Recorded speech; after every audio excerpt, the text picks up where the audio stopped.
Super ஃபில்லிங்காக protein and fibre rich பருப்பு அடை எப்படி செய்யறதுன்னு சொல்லி பார்ப்போமா. இதுக்கு ஒரு பவுலில் ஈக்குவல் மெஷர்மெண்ட்டில் பச்சரிசி, கடலைப்பருப்பு, துவரம்பருப்பு, பச்சைப்பயிறு, நீங்கள் இல்லைனா பாசிப்பருப்பும் சேர்த்துக்கலாம். ஒரு 2 டேபிள் ஸ்பூன் அளவுக்கு உளுந்து, கொஞ்சமாக வெந்தயம் சேர்த்து ஓவர் நைட் நல்லா சோக் பண்ணி வச்சுக்கோங்க. நல்லா காலையில் எழுந்திரிச்சிட்டு அதை ஒரு 2-3 தடவை நல்லா வாஷ் பண்ணிவிட்டு ஒரு மிக்ஸி ஜாரில் ட்ரான்ஸ்ஃபர் பண்ணிக்கோங்க. காரத்துக்கு ஏற்ற அளவுக்கு காஞ்ச மிளகாய் சேர்த்துக்கோங்க.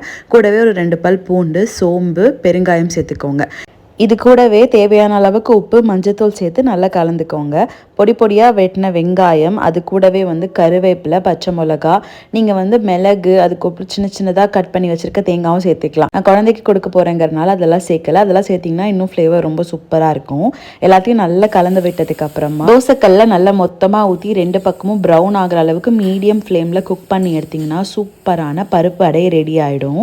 இந்த அடை மாவை புளிக்க வைக்கணுன்ற அவசியம் கிடையாது. அதனால் பிரேக்ஃபாஸ்ட்டுக்கு என்ன செய்யறது, இட்லி மாவு இல்லையேன்னு கவலைப்பட வேண்டாம். நைட்டே இதெல்லாம் ரெடி பண்ணி வச்சிட்டிங்கன்னா காலைல சூப்பரான அடை செஞ்சிடலாம்.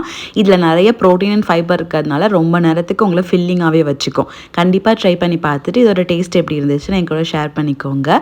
இதே மாதிரி இன்னொரு ரெசிபி வீடியோவில் பார்க்கலாம். தேங்க்ஸ் ஃபார் வாட்சிங். பை.